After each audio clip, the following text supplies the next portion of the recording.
رسول الله صلوات الله عليك. اعوذ باللہ من الشیطان الرجیم، بسم اللہ الرحمن الرحیم. الحمدللہ رب العالمین، الصلاۃ والسلام علی حبیبہ محمد وآلہ وعطرتہ وأہل بیتہ وازواجہ واصحابہ وبارک وسلم. ربی اشرح لی صدری ویسر لی امری واحلل عقدۃ من لسانی یفقہوا قولی. ناظرین محترم، السلام علیکم ورحمۃ اللہ وبرکاتہ. آپ دیکھ رہے ہیں پروگرام رمضان اور قرآن شہزاد حنیف مدنی قاری خالد عثمان علوی کے ساتھ. ناظرین محترم، آج 21ویں پارے کی سورہ لقمان کی آیت نمبر 13 سے لے کر آیت نمبر 17 تک ہم تلاوت کا شرف حاصل کریں گے، پھر اس کا ترجمہ اور پھر اس کی مختصراً تفسیر کرتے ہوئے اس پروگرام سے رخصت ہو جائیں گے. آپ سے درخواست ہے کہ آپ ہمارے پروگرام کا حصہ رہیں، قرآن پاک کے اس فیض کو زیادہ سے زیادہ لوگوں تک شیئر کریں اور ہمارا یوٹیوب چینل شہزاد حنیف مدنی کو سبسکرائب کریں، بیل آئیکن کو کلک کریں تاکہ قرآنی معلومات آپ تک زیادہ سے زیادہ پہنچ سکیں. میں چلتا ہوں عظیم قاری قرآن قاری خالد عثمان علوی الازہری. اعوذ باللہ من الشیطان الرجیم. بسم اللہ الرحمن الرحیم.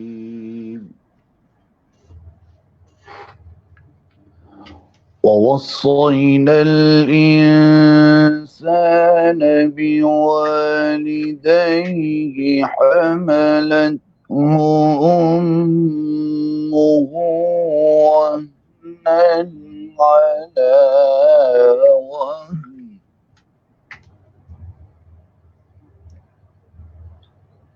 وفصاله في عامين أن اشكر لي ولوالديك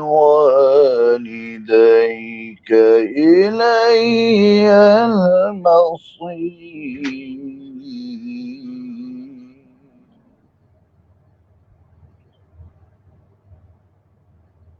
اللہ اکبر. وَإِن جَاهَدَاكَ عَلَىٰ أَن تُشْرِكَ بِي مَا لَيْسَ لَكَ بِهِ عِلْمٌ فَلَا تُطِعْهُمَا وَصَاحِبْهُمَا فِي الدُّنْيَا معروفا. اللہ اکبر.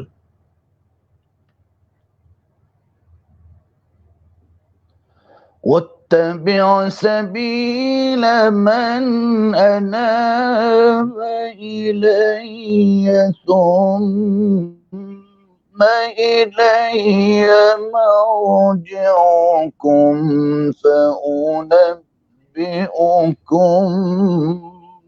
بما كنتم تعملون. ماشاءاللہ ماشاءاللہ ماشاءاللہ.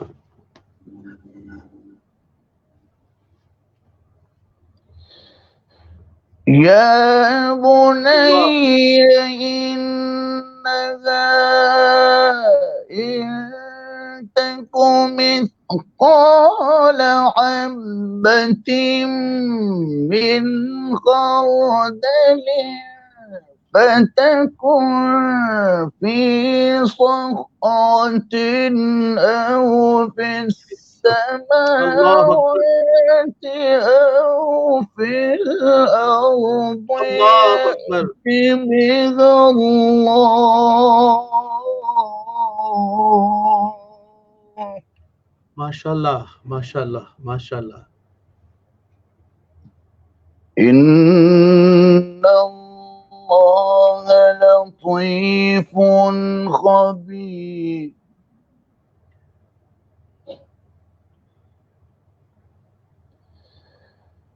يا بني أقم الصلاة وأمر بالمعروف وانهى عن المنكر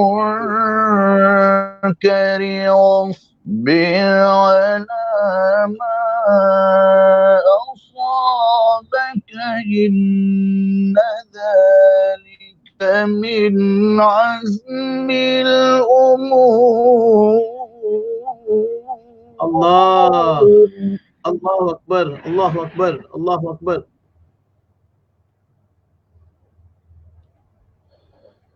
ولا تصاعر خدك للناس ولا تمش في الأرض مرحا إن الله لا يحب كل مختال فخور.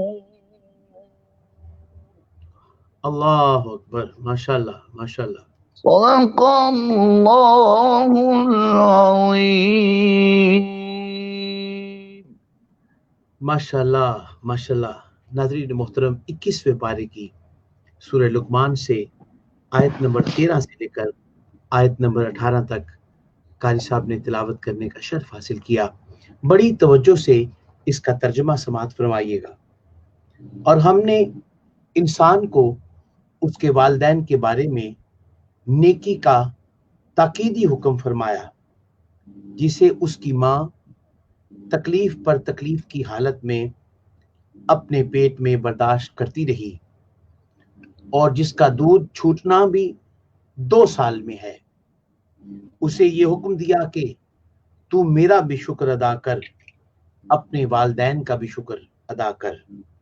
تجھے میری طرف ہی لوٹ کر آنا ہے، اور اگر وہ دونوں تجھ پر اس بات کی کوشش کریں کہ تو میرے ساتھ اس چیز کو شریک ٹھہرائے جس کی حقیقت کا تجھے کچھ علم نہیں ہے، تو تو ان کی اطاعت نہ کرنا، اور دنیا کے کاموں میں ان کے اچھے طریقے سے ساتھ دینا، اور عقیدہ امور آخرت میں اس شخص کی پیروی کرنا جس نے میری طرف توبہ و طاعت کا سلوک اختیار کیا.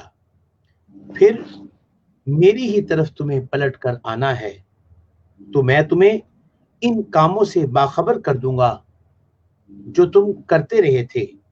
لقمان نے کہا، اے میرے فرزند، اگر کوئی چیز رائی کے دانے کے برابر ہو، پھر خواہ وہ کسی چٹان میں چھپی ہو یا آسمانوں میں یا زمین میں، تب بھی اللہ اسے روز قیامت حساب کے لیے موجود کر دے گا. بے شک اللہ باریک بین بھی ہے، آگاہ و خبردار بھی ہے. اے میرے فرزند، تو نماز قائم رکھ، نیکی کا حکم دے اور برائی سے منع کر، اور جو تکلیف تجھے پہنچے اس پہ صبر کرنا. بے شک یہ بڑی ہمت کے کام ہیں. اور جو لوگوں سے غرور کے ساتھ اپنا رخ نہ پھیر اور زمین پر اکڑ کر مت چل. بے شک اللہ ہر متکبر اترا کے چلنے والے کو ناپسند فرماتا ہے. جی قبلہ قاری خالد عثمان علوی الازہری، ان آیات کا ترجمہ ناظرین نے سماعت کیا. اب اس کی تشریح مختصراً آپ کس طرح فرمائیں گے؟ کن کن خاص پہلوؤں پر مجھے جو سمجھ آئی، یقیناً میں بھی آپ سے معاونت کروں گا اس کے اوپر، لیکن سب سے پہلے آپ نے اس کی تشریح میں کن پوائنٹس کو پراپرلی ہائی لائٹ کیا ہے؟ بسم اللہ الرحمن الرحیم. آج کی سب سے اہم بات میں یہ عرض کروں گا کہ کل کا جو موضوع اور آج کا موضوع ہے، یہ والدین کو خود بھی بار بار سننا چاہیے اور اپنے بچوں کو بھی یہ روز سنانا چاہیے. جی، یہ وہ نصیحتیں ہیں کہ جس کو اللہ تعالیٰ نے ہائی لائٹ کیا، ہم کیا اس کو ہائی لائٹ کر سکتے ہیں؟ بالکل. اور یہ بچوں کو بار بار بتانے سے اور سکھانے سے یہ بچوں میں ایک ادب کی جو کیفیت ہوگی، اسی لیے ہم نے ان آیات کا انتخاب کیا ہے. اس سے پہلے والی جو آیت ہے وَإِذْ قَالَ لُقْمَانُ لِابْنِهِ وَهُوَ يَعِظُهُ يَا بُنَيَّ لَا تُشْرِكْ بِاللَّهِ، ہم نے اس آیت کو اس لیے نہیں پڑھا کیونکہ اس کی اپنی تشریح جو ہے وہ ایک مقام رکھتی ہے، لیکن اس کا ایک چھوٹا سا جز اس کے ساتھ عرض کرنا بہت ضروری ہے کہ حضرت لقمان نے اصل لقمان بھی دو ہوئے ہیں، ایک لقمان حکیم ہوئے ہیں، عقلمند ہوئے ہیں، دانا ہوئے ہیں، بزرگ ہوئے ہیں، اور ایک پیغمبر ہوئے ہیں۔ یہاں پر جو مفسرین نے لیے ہیں وہ حضرت لقمان جو ہیں وہ پیغمبر نہیں ہیں بلکہ دانا تھے، حکیم تھے، عقلمند تھے، اور انتہائی اللہ تعالیٰ کے برگزیدہ بندے تھے۔ یہاں پر یہ وہ مراد ہیں۔ آپ نے فرمایا لا تشرک باللہ، اللہ کے ساتھ کسی کو شریک نہ ٹھہرانا، ان الشرک لظلم عظیم۔ بہت خوبصورت یہاں پر بات حضرت شاہ عبد القادر نے لکھی ہے، وہ یہ فرماتے ہیں کہ انہوں نے اپنے بیٹے کو شرک سے روکا۔ اب اس سے مراد یہ بھی ہو سکتا ہے کہ ہو سکتا ہے وہ شرک کرتا ہو سکتا ہے وہ شرک نہ کرتا ہو، لیکن آپ نے بنیادی طور پر صرف پریکوشنلی اسے یہ کہا ہو کہ بھائی شرک نہ کرنا۔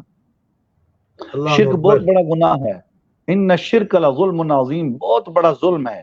کفر اور شرک میں کیا فرق ہے یہ بھی بتاتا چلا جاؤں۔ کفر اسے کہا جاتا ہے جو اللہ تعالی کی ذات کا اور کتابوں کا، انبیاء کا، ملائکہ کا انکار کرے، وہ کفر ہے۔ اور شرک وہ ہے کہ جو اللہ کو تو مانے لیکن اس کے ساتھ کسی اور کو بھی شریک ٹھہرائے۔ جیسے دنیا کے اندر بہت سے مذاہب پائے جاتے ہیں اور وہ یہ کہتے ہیں کہ اللہ کی ذات بھی ہے، لیکن یہ جو بت ہیں یا دوسرے تیسرے چوتھے خدا ہیں یہ اللہ کے معاون ہیں۔ لیکن مسلمان اور مومن محمدی یہ کہتا ہے کہ نہیں، اللہ وحدہ لا شریک ہے، اس کو کسی کی معاونت کی ضرورت نہیں ہے۔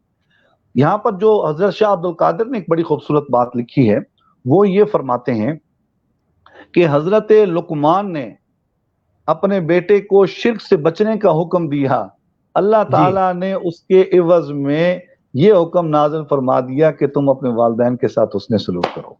اللہ اکبر، اللہ اکبر۔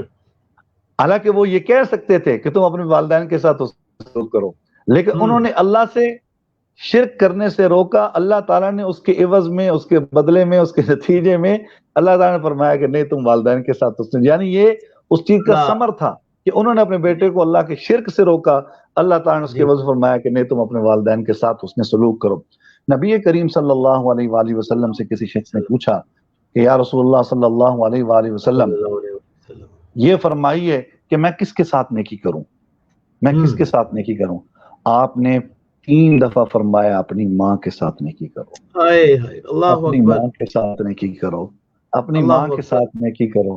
اور جس کے اوپر 3 دفعہ، بلکہ میرا پاک پیغمبر صلی اللہ علیہ وآلہ وسلم ایک مرتبہ بھی ارشاد فرما دیں تو وہ بھی مہر ہے، بلکہ آپ نے تو یہاں 3 دفعہ فرمایا اپنی ماں کے ساتھ نیکی کرو، اور چوتھے نمبر پر باپ کا نام لیا، فرمایا یہ وہ لوگ ہیں کہ ان کے ساتھ نیکی کرو۔ تو یہ ہے والدین کے ساتھ حسن سلوک اور نبی کریم صلی اللہ علیہ وآلہ وسلم کا فرمان۔ پھر اللہ تعالیٰ نے آگے یہ احسان جتلایا کہ تم اپنے والدین کے ساتھ نیکی کیوں کرو، اس کی ریزن بیان کی، اس کی لاجک دی۔ فرمایا حملتہ امہ وہنا علی وہن، اس کی ماں نے کمزوری پر کمزوری برداشت کر کے اس کو اٹھایا، یعنی دوران حمل جو ہے اس کو 9 ماہ اپنے پیٹ کے اندر رکھا، 7 ماہ، 8 ماہ، 9 ماہ سخت تکلیف برداشت کی، اور جب بچہ پیدا ہو گیا وَفِصَالُهُ فِي عَامَيْن، سبحان اللہ، سبحان اللہ، اور اس کا دودھ چھڑانا بھی 2 سال میں ہوتا ہے۔ یعنی یہ بھی اس کا احسان ہے اس کی ماں کا کہ اس نے کمزوری کو برداشت کیا، تکلیف کو برداشت کیا اپنے سے۔ ایک بات اس میں کیسب قبلہ میں کرنا چاہوں گا کہ دیکھیے، جہاں ماں کے معاملات کے بارے میں ڈسکس کی، وہاں ایک سائنٹیفک بات بھی اس میں چھپی ہوئی ہے کہ ماں کے مطلب بدن میں دودھ کتنے وقت تک رہتا ہے۔ اللہ تبارک و تعالیٰ اس میں بھی ارشاد وقت تک بتا رہے ہیں کہ اتنے وقت تک دودھ، کیا بات ہے، سبحان اللہ، سبحان اللہ۔ جی ہاں، اور یہ اللہ تعالیٰ کی ایک قدرت کا ایک نظام ہے کہ ابھی بچہ ماں کے پیٹ میں ہوتا ہے، اللہ تعالیٰ اس کے رزق کا انتظام فرما دیتے ہیں۔ میرا کہنے کا مطلب ہے قاری صاحب، یہ تو بالکل ٹھیک ہے جو آپ نے بات کہی، یہ تو اس کی شان ربوبیت ہے، لیکن میں میڈیکلی بات کر رہا ہوں۔ دیکھیں بالکل آگے اس کے ضمن میں یہ آگے ساری قرآن کی آیتیں آ رہی ہیں جو آپ فرما رہے ہیں، میں آپ نے سمجھے ترجمہ بیان فرما دیا، میں انشاءاللہ اس کی آیات عرض کروں گا۔ جی بسم اللہ۔ نبی کریم صلی اللہ تعالیٰ فرماتے ہیں کہ یہ دودھ چھڑانا کس میں ہے؟ وَفِصَالُهُ فِي عَامَيْن، 2 سال میں۔ ڈیوریشن، ہاں جی، 2 ایئر، ڈیوریشن، جی بالکل 2 ایئرس ہے۔ وَفِصَالُهُ فِي عَامَيْن، فرمایا یہ 2 سال کے اندر ہوتا ہے۔ اس لیے آپ نے فرمایا یہ ساری تکلیفیں برداشت کرنے کے باوجود وہ آپ کو اپنے ساتھ رکھتی ہے، پیٹ میں رکھتی ہے، جب آپ پیدا ہو جاتے ہیں آپ کو دودھ پلاتی ہے۔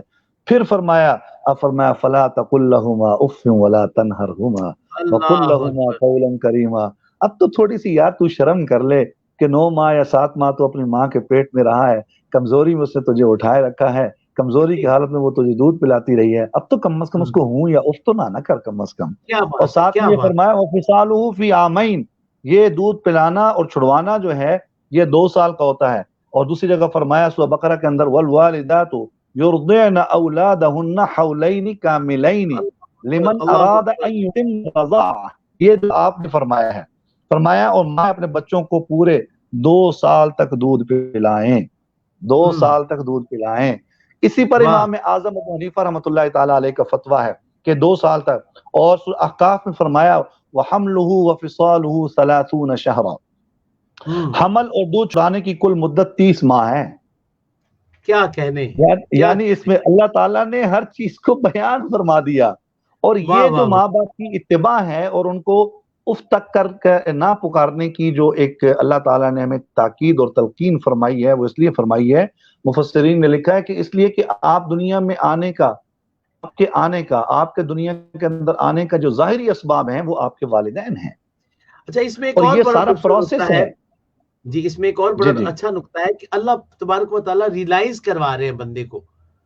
جی جی جی بعض لوگ کہتے ہیں نا کہ بالکل بے شک. تم مینوں کیوں گل سمجھا رہے ہیں، تم مینوں کیوں جی دسنا ہاں چاہ رہے ہیں میرے تے کیوں یعنی وہ احسان تک بتا رہا ہے کہ تم پر یہ احسان ہے، گویا کہ وہ جی ریلائز کروانا چاہتا ہے کہ جی ہاں بالکل.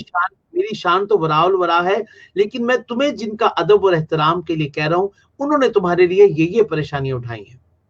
واہ واہ. اب یہاں پر ایک اور علماء اور ائمہ کیا اکرام کہنے، مفسرین نے ایک مسئلہ بڑا زبردست خوبصورت اخذ کیا ہے، وہ بھی میں آپ سے عرض کرتا چلا جاؤں کیونکہ اس کا ذکر تفسیر میں تو بہت زیادہ ہوتا ہے لیکن عمومی طور پر بہت کم ہوتا ہے. وہ یہ ہے جی کہ اگر کوئی بچہ اپنی ماں کا 2 سال تک دودھ پیے گا، جی کسی غیر ماں کا دودھ پیے گا، 2 سال تک جی، کسی غیر ماں کا دودھ پیے گا تو وہ اس کا رضائی بیٹا نہیں کہلائے گا، کیونکہ 2 یعنی سال کے کہ بعد اس جو کی عرب رضاعت ختم ہو چکی ہوتی ہے. عرب کی روایت کو آپ ٹچ جی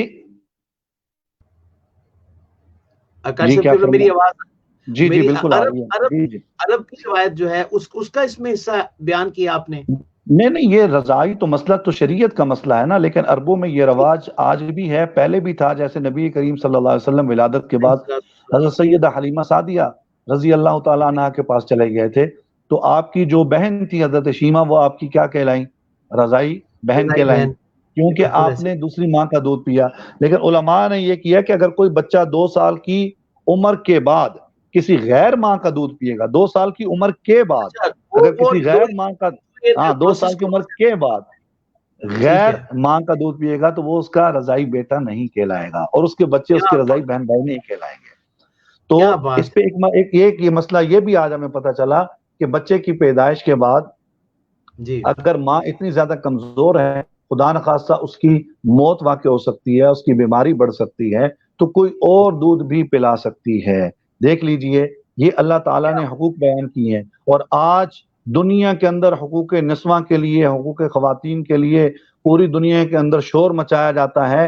اور میں ہمیشہ اپنے لیکچرز میں اور اپنے ان بیانات میں یہ عرض کرتا ہوں کہ عورت کو تو فخر کرنا چاہیے کہ میرے پاک پیغمبر صلی اللہ علیہ وآلہ وسلم نے عورت کو کیا عزت دی ہے، اسلام نے کیا عزت دی ہے کہ پوری سورۃ النساء عورت کے اوپر اللہ تعالیٰ نے نازل فرما دی. کیا بات ہے. اور خاص اس طور سے پر بڑی کیا بات ہے؟ کوئی شک نہیں قاری صاحب قبلہ بڑا لطف آ رہا ہے. لیکن میں جی چاہتا ہوں کہ آج ابھی تو میں سمجھ پایا ہوں کہ بھی ایک آیت کی تفسیر اتنی خوبصورت ہے، تو جو آگے جی اس جی کے الفاظ میں نے جو آیت نمبر 16 جب پڑھی، اس کا ترجمہ پڑھا، تو میں رب العالمین کی شان پر قربان جاؤں. کیا خوبصورت آپ کا انتخاب تھا، اور کیا اس کے ارشادات مبارک ہیں جو حضرت لقمان اپنے بیٹے کو دیتے ہیں. ہاں جی ایک آیت کا صرف ہم آخری وَإِن جَاهَدَاكَ عَلَىٰ أَن تُشْرِكَ بِي مَا لَيْسَ لَكَ بِهِ عِلْمٌ فَلَا تُطِعْهُمَا وَصَاحِبْهُمَا فِي الدُّنْيَا مَعْرُوفًا. اس کی ٹھیک ہے. مختصراً 3 سے 4 جملوں میں بات عرض کر کے ہم اپنی بات کو ختم کرتے ہیں جی کہ وہ بسم اللہ. والدین کے ساتھ تو حسن سلوک کا آپ کو حکم دے رہا ہے، اپنے جی والدین کی کون سی بات نہیں مانی جائے گی. فرمایا کہ ہم، اگر تم نفل پڑھ رہے ہو، اگر وہ تمہیں کہتے ہیں کہ نفل نہ پڑھو تو نفل مت پڑھو، ٹھیک ٹھیک. لیکن اگر ٹھیک. وہ سنت موقدہ کے ترک کرنے کا حکم دیتے ہیں تو ان کی بات نہیں مانی جائے گی. فرائض کو چھوڑنے کیا کا بات، حکم دیتے ہیں تو بات نہیں مانی جائے گی. سبحان حضرت سعد کے بارے میں آتا ہے کہ انہوں نے جب اسلام قبول کیا تو ان کی والدہ نے کہا کہ جب تک میرا بیٹا اسلام کو انکار نہیں کرے گا، اسلام نہیں چھوڑے گا، میں کھانا نہیں کھاؤں گی. کی. اللہ حضرت اکبر. سعد نے ان کو زبردستی کھلانے کی بھی کوشش کی لیکن حضرت سعد نے اسلام نہیں چھوڑا. اس پر اللہ بے اکبر. شمار ائمہ اکرام محدثین مفسرین کی اس کے اوپر باتیں موجود ہیں کہ انہوں نے اسلام کو قبول کیا, ان کے رشتہ داروں نے چھوڑ دیا, سب کچھ چھوڑ دیا, والدین نے ان کو دھکے دے کے گھر سے باہر نکال دیا لیکن اسلام کو نہیں چھوڑا. تو دنیا کے معاملات میں اللہ تعالیٰ فرماتے ہیں کہ ان کے ساتھ حسن سلوک کرو, لین دین کے معاملات میں حسن سلوک کرو, لیکن اگر وہ شریعت کے حکم میں اور فرائض کے حکم میں وہ تمہیں اگر منع کرتے ہیں تو ان کی بات کو نہیں مانا جائے گا. وَاتَّبِعْ سَبِيلَ مَنْ أَنَابَ إِلَيَّ, اور اس راستے کی اتباع کرو جو میری طرف رجوع کرتا ہے. یہاں پر اور بڑی خوبصورت بات بزرگوں نے لکھی ہے, اور وہ یہ لکھی ہے کہ جیسے اللہ تعالیٰ نے نبی کریم صلی اللہ علیہ وآلہ وسلم کو منبع رحمت بنایا ہے, اور اس کے بعد میں صحابہ کرام اور اہل بیت اعظام ہیں, اس کے بعد میں وہ لوگ ہیں جو اللہ تعالیٰ نے جن کو غیر معمولی علم دیا, جس میں سے حضرت امام اعظم حنیفہ ہیں, امام شافعی ہیں, امام مالک ہیں, امام احمد بن حنبل ہیں. یہ وہ لوگ ہیں جن کی اتباع لوگ آج تک کر رہے ہیں, تو لہٰذا ان کی اتباع قرآن سے بھی ثابت ہے. کیا کہنے, تو نیک لوگوں کی اتباع کرنا اور نیکی میں اتباع کرنا یہ تو قرآن سے ثابت ہے. یہ نہ کہا جائے کہ آپ کسی بزرگ سے, کسی محدث سے, مفسر سے, غوث سے محبت کیوں کرتے ہیں, ان کی اتباع تو قرآن سے اللہ نے ثابت کی ہے. لیکن ماں باپ اگر اس کے مقابلے میں شرک کا, بدعت کا حکم دیتے ہیں تو ان کی بات کو نہیں مانا جائے گا. اللہ اکبر. بہت بہت شکریہ. بہت ہی خوبصورت طریقے سے سورہ لقمان کی ان آیات کی تفسیر قاری خالد عثمان پیش کر رہے تھے. وقت کی کمی کے پیش نظر اس کا اگلا دوسرا سیکشن کیا جائے گا انشاءاللہ العزیز, اور میں دعا گو ہوں کہ اللہ کریم ہم سب کو قرآن پر عمل کی توفیق دے, ہمارے کہنے میں, پڑھنے میں, ادا کرنے میں کوئی لفظوں میں بے ادبی ہوئی ہو, رب کے حضور معافی کے طلبگار ہیں. مجھے اور میرے قاری خالد عثمان الوی صاحب کو اجازت دیجیے. والسلام علیکم ورحمۃ اللہ وبرکاتہ. یا رسول